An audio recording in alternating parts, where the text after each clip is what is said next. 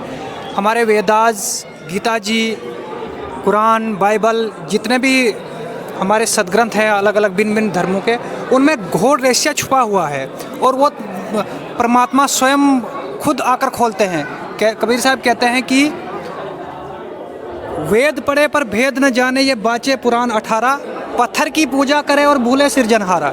वेदों में कहीं भी जिक्र नहीं है कि आप पत्थर की पूजा करो, लेकिन ये जितने भी धर्म गुरु हैं, चाहे जिस भी धर्म के हैं, चाहे सनातन के हैं, मुस्लिम के हैं, क्रिश्चियन है, जो भी हैं, ये सब जो है शास्त्रों के विरुद्ध ज्ञान बताते हैं। केवल पूरी धरती पर जो है इस समय लगभग 7.5 अरब दुनिया है इस समय इस संसार में, उनमें सिर्फ एक तत्वदर्शी संत होता है, ये एक नियम भी है और वही शास्त्र अनुकूल भक्ति देते हैं। और उन्होंने बता दिया, गीता खोलकर बता दिया कि भाई कबीर साहब भगवान है। वेदों में बता दिया कि बच्चों ये लिखा हुआ है कि कबीर साहब भगवान है। बाइबल में बता दिया, कुरान शरीफ में बता दिया कि वो कबीर साहब भगवान है और उसके जाप करने का ये तरीका है। ਤੁਸੀਂ ਇਹ ਕਹਿ ਰਹੇ ਹੋ कि जो ਪਹਿਲਾਂ ਮਹਾਂਪੁਰਸ਼ ਹੋਏ ਨੇ ਹੁਣ ਤੱਕ ਜਿੰਨੇ ਵੀ ਸਾਧੂ ਸੰਤ ਹੋਏ ਨੇ कि ਉਹਨਾਂ ਨੂੰ ਇਹ ਚੀਜ਼ ਦਾ ਗਿਆਨ नहीं सी? नहीं, ऐसा नहीं है। उनमें से जिनको परमात्मा मिले, रविदास जी, गुरु नानक देव जी, मीराबाई जी, स्वामी रामानंद जी, धर्मदास जी, ऐसे और भी बहुत सारे महापुरुष हैं जिनको स्वयं कबीर साहब मिले, जिंदा रूप में मिले, सीधा आकर मिले और उनको सचखंड दिखाया। गुरु नानक देव जी को पूरा लिखाया और गुरु नानक देव जी ने अपने इसमें लिखा हुआ है, फाई सूरत मुल्की वेश, ए ठगवाड़ा ठगी देश, खरा सियाना बहुता बार वो धानक रूप रहा करतार। गुरु नानक देव जी एक बहुत बड़े हमारे गवाह हैं यहाँ पर, जिन्होंने स्पष्ट कर दिया कि वो जो धानक था काशी में जुला आया हुआ था वही सुप्रीम गॉड है। मैं एक चीज़ होर पूछना चाहूँगा कि अज के टाइम के जो यंग मुंडे आ वो बहुत सारा नशा करते हैं, बहुत सारा नशा करते हैं और बहुत सारा जो ਇਹੋ ਜਿਹੇ ਵਿਕਾਰ ਕਰਦੇ ਆ जो कि ਆਪਾਂ ਨੂੰ ਇਹ ਸਮਾਜ ਦੇ ਵਿੱਚ ਨਹੀਂ ਕਰਨੇ ਚਾਹੀਦੇ। ਤਾਂ ਮੈਂ ਦੇਖ ਰਿਹਾ ਕਿ ਇੱਥੇ ਬਹੁਤ ਹੀ ਯੰਗ ਮੁੰਡੇ ਖਲੋਤੇ ਨੇ, ਬਹੁਤ ਜਵਾਨ ਮੁੰਡੇ ਖਲੋਤੇ ਨੇ, ਇਹਨਾਂ ਨੂੰ ਪੁੱਛਾਂਗੇ ਕਿ ਕਿਸ ਤਰੀਕੇ ਨਾਲ ਇਹ ਕਿਸ ਤਰ੍ਹਾਂ ਆਏ। ਹਾਂਜੀ, ਕੀ ਕਹਿਣਾ ਚਾਹੋਗੇ? जी देखो, सबसे पहले तो आज हम इस भगत जी ये मतलब एक मिनट आप मेरे को दोबारा से रिपीट करना क्वेश्चन। हाँ जी, बोलो। ਅੱਜ ਦੀ ਜੋ युवा पीढ़ी है, ਅੱਜ ਦੇ जो नौजवान ने वो बहुत सारा नशा करते हैं, बहुत सारे विकार करते हैं और ऐसियां बहुत सारिया करीतियां करते हैं जो कि नहीं करनियां चाहिए। और मैं ये पूछना चाहूँगा कि तुसी इस लाइन पे इत्थे किवें पहुँचे हो? जी बिल्कुल सर, आपकी बात सही है। तो मैं बताता हूँ हम इस भक्ति मार्ग में कैसा है। जो हमारे संत रामपाल जी महाराज है पूरे शास्त्र विरुद्ध जो हमें साधना बताते हैं, भक्ति देते हैं। और ये भक्ति इस भक्ति में नियम बताते हैं कि नशा करना, बीड़ी तंबाकू सेवन, इससे अगर ये हम करते तो हम नरक में जाते हैं, 84 लाख में जाते हैं। तो ये परमात्मा हमें ज्ञान के आधार से ये बताते हैं कि नशा करना ये सब गलत है और शास्त्र विरुद्ध है ये सब। तो जैसे कि नशा एक जो है आजकल का जो युवा है वो बहुत ही ज़्यादा कुरीति में जा रहा है। देखो आप किसी भी स्टेट में चले जाओ, सबसे पहले नशा है, दारू गांजा बीमा, हर एक मतलब युवा नशे में डूब रहा है। वो बहनें हो चाहे भाई हो, हर एक नशा कर रहा है। लेकिन गुरुजी संत रामपाल जी महाराज जी कहते हैं कि भाई ये नशे से आप उभरो। अगर आपने इस लोक से जाना है, सतलोक में जाना है, तो नशा छोड़ना पड़ेगा।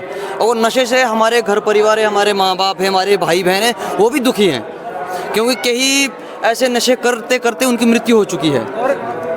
और इसमें एक और बात है, कबीर साहब ने आज से 600 साल पहले बताया था कि चौथा युग जब कलयुग आई, तब हम अपना अंश पठाई, काल फंद छूटे नरलोई, सकल सृष्टि परवानिक होई। 1997 में आप हमारे सदग्रंथों के जरिए पता कर सकते हैं कि 1997 में कलयुग 5505 बीत चुका है। और ये कबीर साहब ने बता दिया कि पूरी सृष्टि में ये ज्ञान जाएगा और ये सतनाम का जाप करेंगे और जितनी भी कुरीतियाँ हैं, वो जितने भी नशे हैं, वो उनसे मुक्त हो जाएंगे। और संत रामपाल जी महाराज जी ये भी कहते हैं कि भाई आप नशा छोड़ो तो अपने परिवार को, अपने शरीर को स्वस्थ कर रख सकते हो। और आपके माँ बाप खुश हैं तो परमात्मा खुश है। अगर परमात्मा को खुश करना है तो हमारे सभी विकारों को छोड़ना पड़ेगा, ताकि हमारी फैमिली है, हमारे बच्चे हैं, वो भी सुखी रहेंगे और आने वाली जो नई पीढ़ी है वो भी एक स्वस्थ रहेगी, ना कि वो नशों में विकार मुक्त रहेंगे, वो ना कि नशों में गिरेंगे वो। अगर हम नशा छोड़ रहे हैं, अगर हमने नशा छोड़ा है तो हमने आने वाली पीढ़ी के लिए नशा छोड़ा है। तो इसलिए हमारा ये आग्रह रहेगा सभी भाइयों से, बहनों से, ताकि वो नशा ना करें, आए हमारे गुरुजी संत रामपाल जी महाराज जी का ज्ञान सुने और मोक्ष प्राप्त करें जी। सत साहिब जी। ਇਹ ਬਹੁਤ ਵਧੀਆ ਗੱਲ ਹੈ ਕਿ ਬਹੁਤ ਸਾਰੇ ਪਰਿਵਾਰ ਜੋ ਸੰਤ ਰਾਮਪਾਲ ਜੀ ਮਹਾਰਾਜ ਦੇ ਆਸ਼ਰਮ 'ਚ ਆਉਂਦੇ ਨੇ, ਉਹਨਾਂ ਤੋਂ ਇਹ ਸੁਣਨ ਨੂੰ ਮਿਲਦਾ ਹੈ ਕਿ ਅਸੀਂ ਕੋਈ ਨਸ਼ਾ ਨਹੀਂ ਕਰਦੇ ਜਾਂ ਕੋਈ ਵੀ ਇਹੋ ਜਿਹੀ ਕ੍ਰਿਤੀ ਨਹੀਂ ਕਰਦੇ ਜੋ ਸਮਾਜ ਲਈ ਬਹੁਤ ਹੀ ਗੰਦੀ ਹੈ ਔਰ ਭੱਦੀ ਹੈ। ਔਰ ਇਹ ਬਹੁਤ ਵਧੀਆ ਗੱਲ ਹੈ। ਕੀ ਸੰਦੇਸ਼ ਦੇਣਾ ਚਾਹੋਗੇ समाज ਨੂੰ? तो समाज को तो यही बात हम बताना चाहते हैं कि इस समय जगत गुरु तत्वदर्शी संत रामपाल जी महाराज जी आए हुए हैं। आप आएँ और कल्याण कराएँ। और जो आपके परिवार हैं, जैसे नशे की बात पहले बताई गई थी आप जी द्वारा, तो उन नशों से छूटे, अपने परिवार को सुखी करें। बस यही कहना चाहते हैं हम जी। ਬਹੁਤ ਬਹੁਤ ਧੰਨਵਾਦ ਜੀ। सत साहिब जी। जय बंदी छोड़ के। ਇਹ ਸੀ ਜੀ ਸਤਲੋਕ ਆਸ਼ਰਮ ਖਮਾਣੋਂ ਦੇ ਵਿੱਚ ਕੁਝ ਦਰਸ਼ਕਾਂ ਦੇ ਨਾਲ, ਉੱਥੋਂ ਦੇ ਭਗਤਾਂ ਦੇ ਨਾਲ ਗੱਲ ਹੋਈ। ਤਾਂ ਅਗਰ ਵੀਡੀਓ ਵਧੀਆ ਲੱਗੀ ਤਾਂ ਲਾਈਕ ਕਮੈਂਟ ਸ਼ੇਅਰ ਜ਼ਰੂਰ ਕਰਿਓ। ਇਸ ਦੇ ਨਾਲ ਹੀ ਸਤਿ ਸ਼੍ਰੀ ਅਕਾਲ।